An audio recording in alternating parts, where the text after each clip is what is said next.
민호 씨는 가장 무서운 걸 상상했을 때 뭐가 떠올라요? 글쎄요. 지구 멸망? 타노스? 뭐 그럴 수도 있겠지만 오늘은 연구원이라면 모두가 무시무시하게 여길 연구시설 사고에 대해서 이야기하려고 해요. 아, 그렇군요. 연구시설 사고라고 하면 어떤 게 먼저 떠오를까요? 저는 그 폭발 같은 영화 속 장면이 먼저 생각이 나요. 그렇죠. 폭발 사고는 실제로 연구시설에서 주의해야 하는 부분이죠. 그런데 연구시설 사고 중 생물 분야가 의외로 많은 부분을 차지한다는 사실 아세요? 진짜요?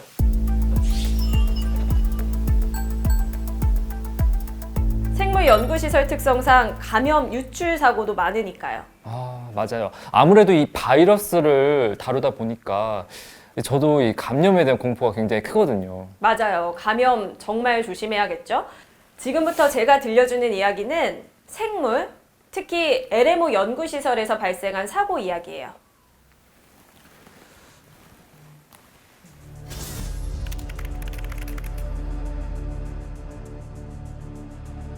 때는 2019년 9월. A기업 LMO 연구시설 연구원이 바이러스에 감염된 사고예요. 연구원은 LM 백시니아 바이러스를 이용해서 백신 개발 연구를 한창 진행 중이었는데요.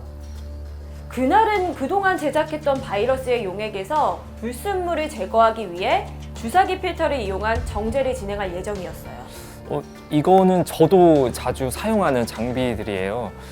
근데 연구원 표정이 조금 이상한데요? 그렇죠.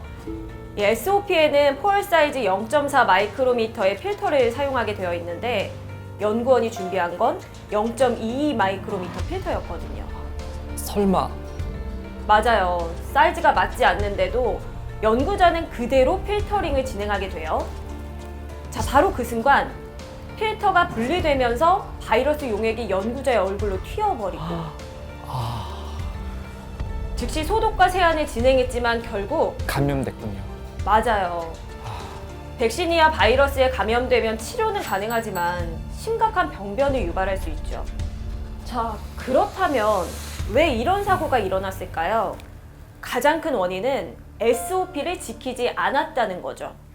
개인 보호구도 착용하지 않았죠. 개인 보호구만 제대로 착용했더라도. 그래요. 참 안타깝죠. 이런 감염 사고는 실험 SOP 준수, 안전교육 진행, 개인 보호구 착용에 유의해야 효과적으로 예방할 수 있어요.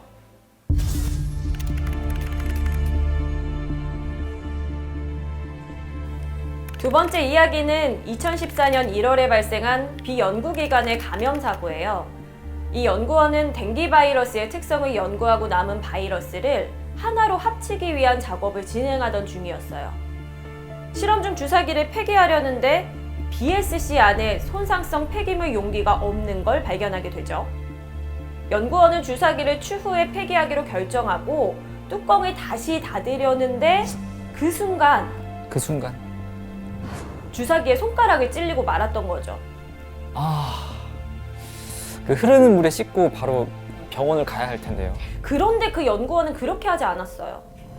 결국 연구원은 그 다음 날부터 근육통, 구토 등의 증상과 발진이 발생을 해서 그제서야 병원에 내원하게 되고 댕기열 진단을 받게 됐어요. 댕기 바이러스는 주로 모기 매개로 감염이 되지만 이번 이야기처럼 주사바늘 등으로 혈액에 바이러스가 접촉돼도 감염이 돼요. 이 사고는 주사기를 잘못 사용한 게 원인이네요. 맞아요. 주사기의 잘못된 사용은 물론이고 폐기물 관리 역시 미흡했죠. 용액을 옮길 때에는 이런 기계식 피펫을 이용하는 게 좋아요.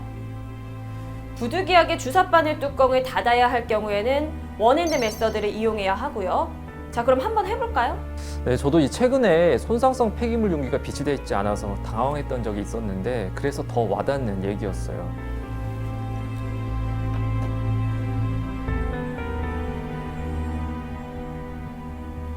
근데 이게 꽤 어렵네요. 쉽지 않죠. 이것도 연습을 좀 해야 합니다.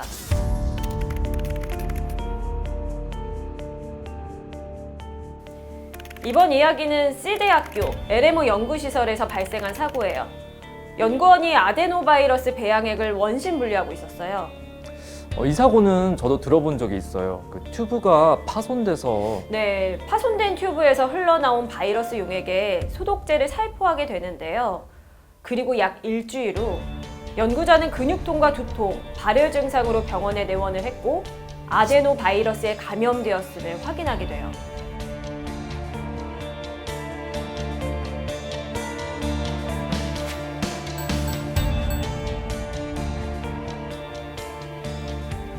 그렇다면 이 연구원의 가장 큰 실수가 뭐라고 생각해요? 실수요? 소독제를 직접 살포했다는 점이에요. 혹시 그래서 에어로졸이 발생한 건가요? 맞아요. LMO 연구시설에서는 에어로졸 발생에 특히 유의해야 하죠. 이번 경우에도 개인 보호구를 착용하지 않았겠죠? 맞습니다. 지난 이야기와 연결해서 비상대응 교육과 또 이 개인 보호구 착용은 정말 중요한 부분이에요. 더불어 용기의 내구성을 확인하는 절차도 꼭 거쳐야 하죠. 네, 명심하겠습니다.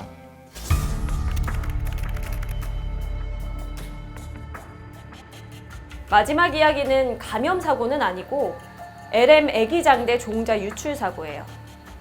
연구원이 핸드폰을 보면서 종자가 담긴 통을 운반하고 있어요. 중요한 연락이라도 기다리나요? 자, 그때 장애물을 확인하지 못한 연구원이 종자통을 떨어뜨리고 말아요. 애기 장대 종자는 엄청 작지 않나요? 맞아요. 그래서 연구원은 종자를 제대로 수거하지 못하죠. 연구 책임자는 해당 사항을 보고받고 주변 지역 모니터링을 지시하게 됩니다. 연구원은 온실 주변에서 발견된 애기장대의 유전자형을 분석하고 LM 애기장대가 발견되지 않을 때까지 지속적으로 모니터링을 진행하게 되었죠. 이 사고는 결국 LMO 취급에 대한 기준을 지키지 않아서 발생했어요. LMO를 운반할 때는 외부 충격에도 깨지거나 훼손되지 않는 밀폐된 포장 용기를 사용하도록 하고 있는데 이 경우 종자통이 너무 쉽게 열렸죠. LMO를 취급할 때는 유출 예방을 위한 주의사항을 꼭 숙지해야 합니다. 자, 오늘 이야기는 여기까지예요. 와, 진짜 정말 빠져들어서 봤어요. 아무래도 익숙한 공간이랑 상황이니 남일 같지가 않고 사실 귀찮아서 안전사항을 제대로 지키지 않을 때도 있었거든요. 그렇죠. 네, 그리고 예방과 더불어 사고 대응도 굉장히 중요하네요. 괜찮겠지? 하는 이 찰나의 생각이 이렇게나 위험할 수도 있겠구나 싶어요. 그럼요. 또한 LMO 연구시설에서 발생하는 사고는 연구원뿐만 아니라 생태계에도 위협적일 수 있으니까요. 네, 아무쪼록 저를 포함한 이 모든 연구원들이 감염 사고 없이 안전한 연구를 하면 좋겠어요.